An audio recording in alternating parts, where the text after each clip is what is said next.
Democratic Senator Michael Bennet sat down with our senior reporter Brett Forrest to answer questions about his bid for governor. Brett asked the senator if he'll continue challenging the administration and how he'd handle a large ICE operation in Colorado like what we're seeing in Minneapolis.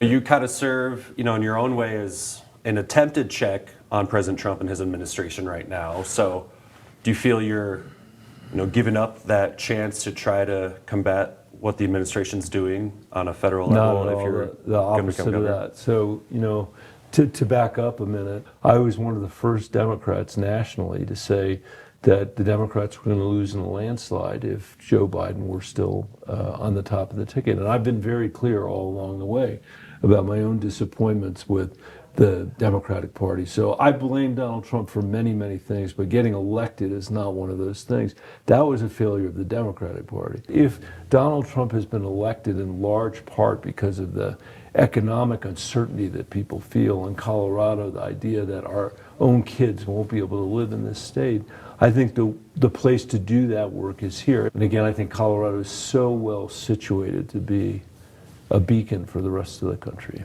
To be clear, if you aren't successful in your gubernatorial bid, you'll finish out your term. Would you anticipate running for Senate again? I think I am going to win. So, but the answer is yes. If the voters decided differently, then I would stay there and continue to try to provide the public service that I provided, just do it in a different way. And have you given any consideration on who you'd appoint to the Senate? I have not, and I've not had a single conversation with anybody about that. Even people who have called me and said they want to be considered, or if they want to, I said that is all premature. That's not a conversation that we should be having. Colorado voters elected you as senator, sent you to Washington to serve as senator, but if you win the governor's office, you'll still have part of your term to go. So, in a sense, do you feel like you're abandoning those voters who had sent you to Washington to work on their behalf in that job? I don't.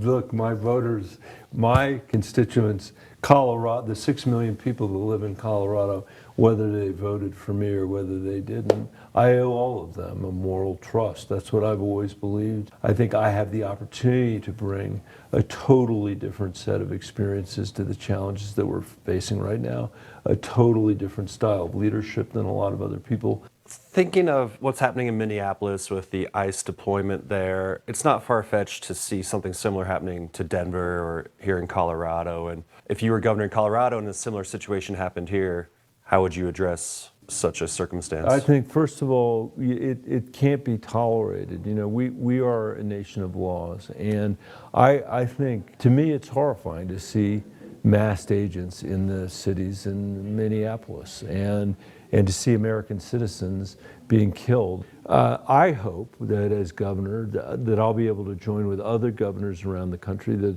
want to push back together on that kind of behavior. That was Brett Forrest reporting. We'll have more from that interview on our website, KOAA.com.